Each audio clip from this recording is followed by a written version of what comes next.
Sarwendah meledak di depan umum, murka Ruben senggol kedekatan anaknya dengan Giorgio Antonio. Konflik antara Ruben Onsu dan mantan istrinya Sarwenda kembali mencuri perhatian publik. Kali ini pemicunya datang dari media sosial. Tepatnya setelah Ruben Onsu memberikan teguran terbuka kepada sebuah akun penggemar Sarwenda dan pengusaha Giorgio Antonio. Teguran itu muncul setelah akun bernama @erliawati_ membagikan video kebersamaan Gio bersama Sarwenda dan anak-anak Ruben Onsu.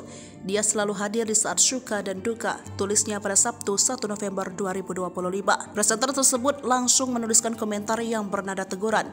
"Kalau mau dukung idola, bisa jangan libatkan video anak saya," tulis Ruben Onsu di kolom komentar.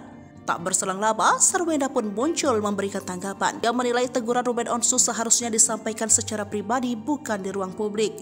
Sarwenda juga menambahkan curahan hatinya, seolah menegaskan bahwa dirinya selama ini sudah berusaha menjaga jarak dan tidak mengganggu kehidupan mantan suaminya.